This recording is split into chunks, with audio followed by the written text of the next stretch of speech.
할렐루야. 디모데후서 4장 7절에서 9절 말씀을 가지고 청지기의 자세란 말씀을 드리겠습니다. 사람의 마음 자세는 매우 중요합니다. 같은 일을 하더라도 어떤 마음 자세를 갖느냐에 따라 그 결과는 크게 달라집니다.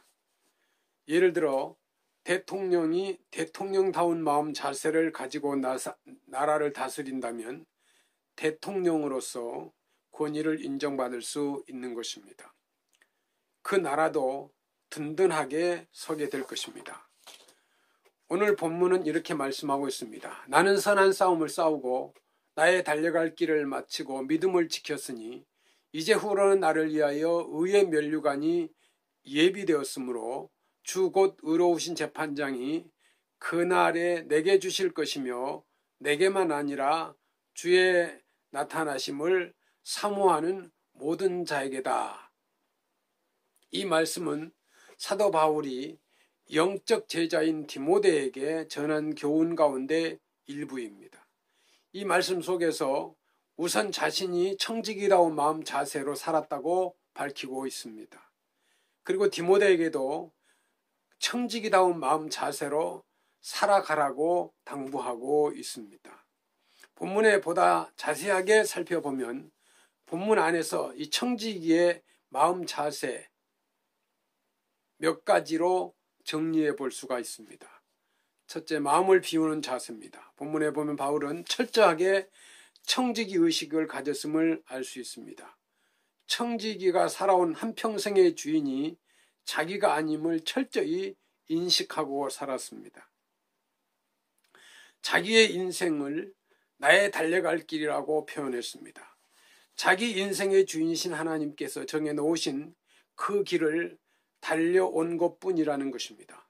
그리고 자기 인생의 주인이신 하나님께서 자기 인생에 대해 내리시는 그 평가를 기다리는 것뿐입니다. 청지기가 가장 경계해야 할 것이 바로 이것입니다.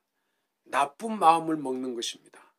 주인의 것을 주인 몰래 제멋대로 사용하는 것입니다. 그리고 주인의 것을 자기를 위해서 사용하는 것입니다. 그래서 청지기들의 가장 중요한 마음 자세는 마음을 비우는 것입니다.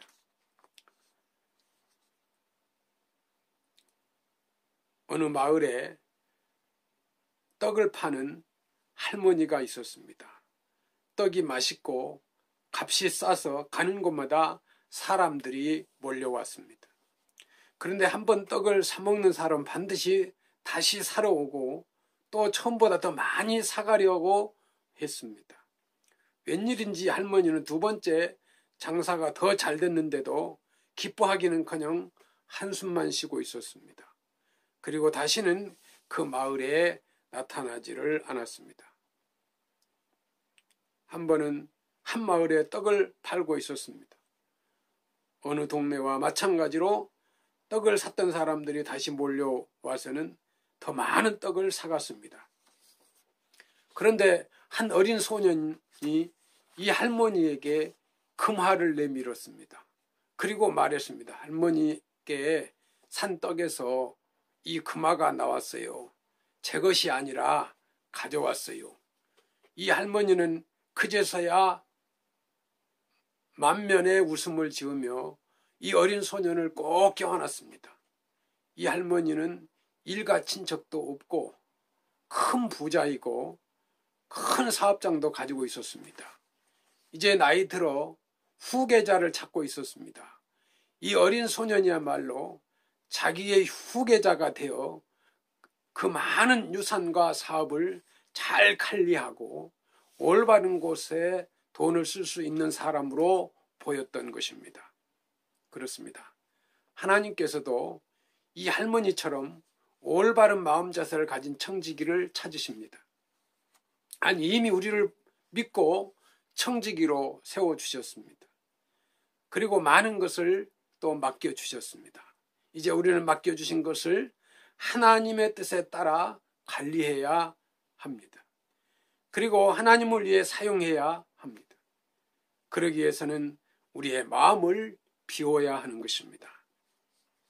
본문 말씀에 보면 사도 바울은 인생을 마무리할 시점에 와 있습니다. 그리고 지금까지 달려온 인생을 돌아봅니다. 나의 선한 싸움을 싸우고 나의 달려갈 길을 마치고 믿음을 지켰으니 이제후로는 나를 위하여 의의 면류관이 예비되었으므로 여기에 최선을 다했고 하나님의 평가를 기다릴 뿐이라는 말씀입니다. 사도 바울이 우리에게 가르쳐주는 교훈이 바로 이것입니다. 최선을 다해서 맡겨진 일에 임하라는 것입니다.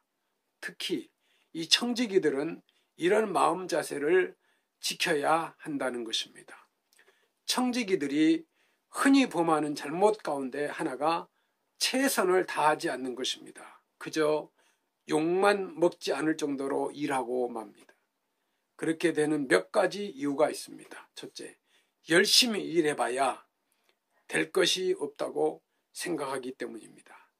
별 득이 없다는 것입니다. 둘째, 자기가 할 수준의 일이 아니라고 생각하기 때문입니다. 이건 내 수준이 아니다.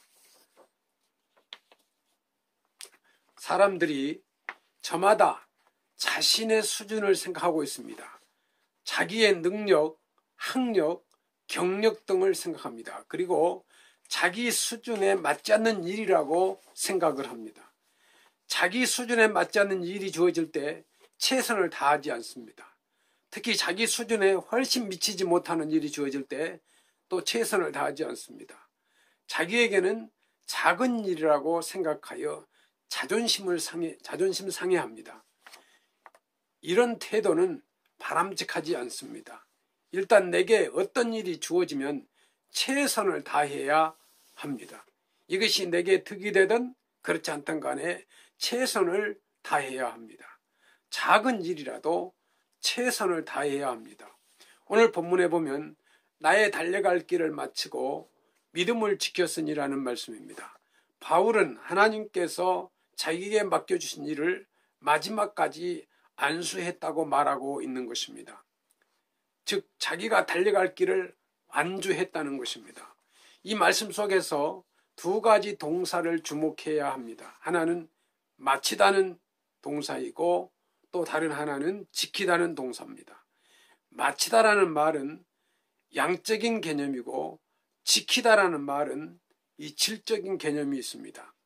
마치다라는 말은 도중하차하지 않았고 끝까지 안주했다는 것입니다.